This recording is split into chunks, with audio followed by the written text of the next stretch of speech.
Hello everyone and welcome back to Watch Mentor. Nick here, and today I want to talk about something I often get asked, such as are there certain movements you should avoid when buying a watch? And yes, in my experience there are four type of movements that tend to cause problems quite often regardless of the brand. So let us start us with the first one, which are thin movements and why I personally would avoid them.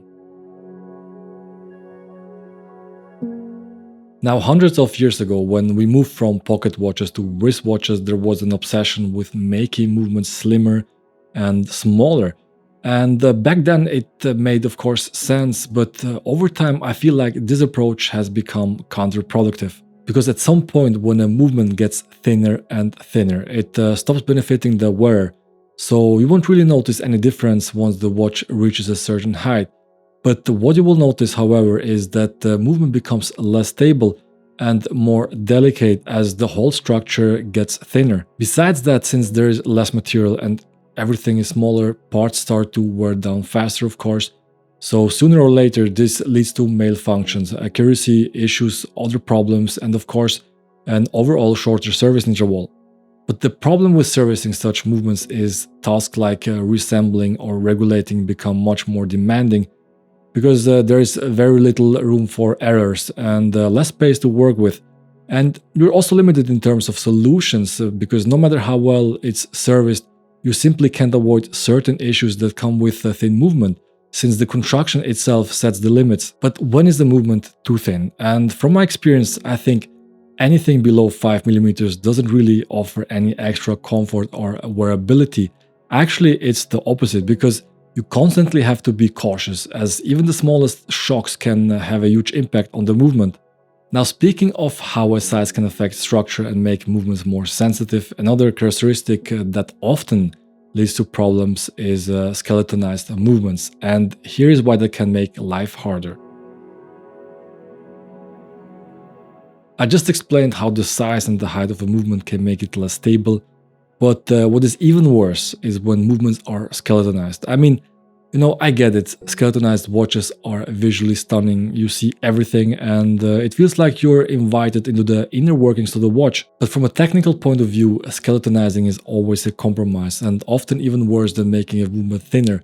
Because to make a movement transparent, you remove a lot of material from the plates and the bridges, and that material is what gives structure and stability. So when you take it away, the entire structure becomes weaker, and the problem with that is when a watch is fully wound, there are strong forces at work that press against these weakened structures.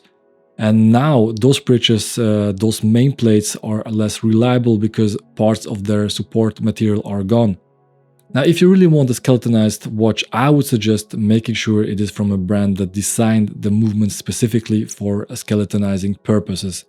Because in those cases, the design was made with the reduced material in mind, so the movement can still stay stable and accurate. And I'm saying this because I have noticed that when a skeletonized movement has issues, it is usually because they are based on movements that were never designed to be skeletonized, such as third-party movements or existing movements from current collections. Now, we just covered how size and structure have a huge effect on the movement, but there is another thing that is often overlooked and it can cause you just as many problems. I'm talking about newly introduced movements, and this is something you should approach with caution, and here is why.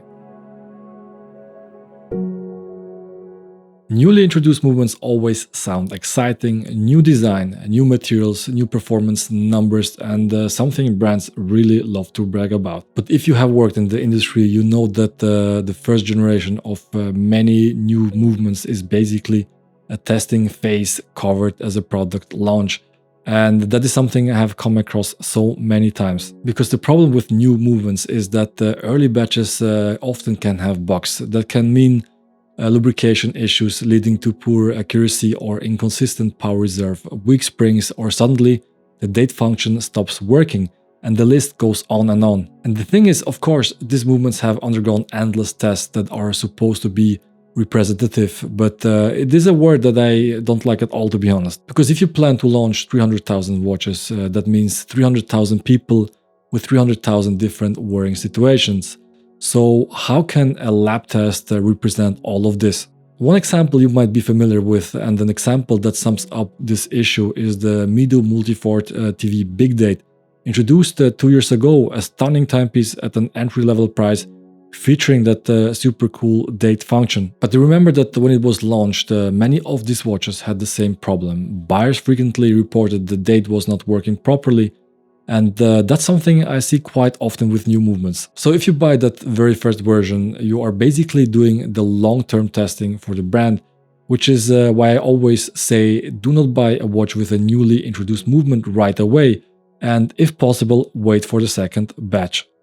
Now, when it comes to technical problems, one of the most common issues, whether the movement is new or not, often appears when it comes to complication, and let me explain why.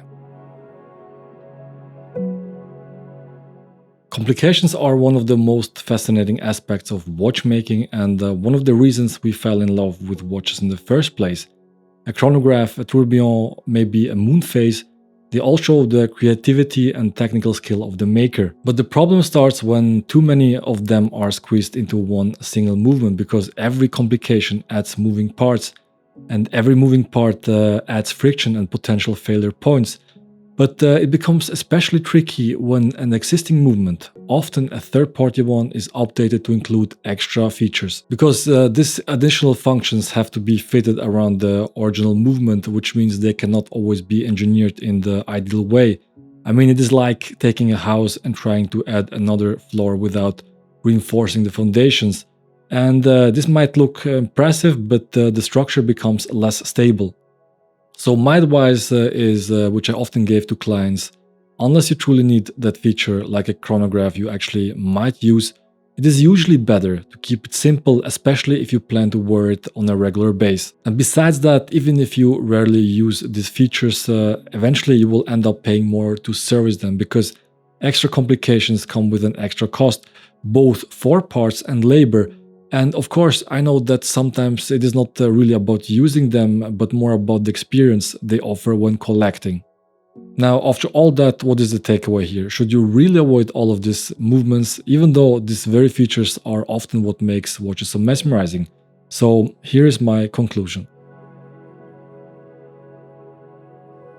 First of all, I want to point out that, of course, brands have come up with clever ways to try and fix these issues, at least on paper. But the problem is, theory is one thing, practice is another. And you know, in practice, I have seen these problems come up time and time again, regardless of the solutions. So with this in mind, my advice is, if you are new to watches and are looking for a reliable everyday companion, I would say avoid this type of movements if possible. At least this way you have something you can truly count on, and especially if you're planning to wear it on a regular basis. On the other hand, if you already built a decent collection, then yes, of course, go for it. Just be aware of all these challenges and what they mean in practice. But at the end of the day, we all knew when we got into watches that this beautiful experience comes with a price. A price eventually everyone has to decide for themselves. With that said, I'm curious to hear about your experiences. Have you noticed any patterns when it comes to unreliable movements or certain watches? If so, share them in the comment section down below. If you have any questions about this topic or would like me to cover something next time, I'm always happy to answer them and discuss these subjects with you. In the meantime, thank you for tuning in today, and as always, stay blessed and see you next time.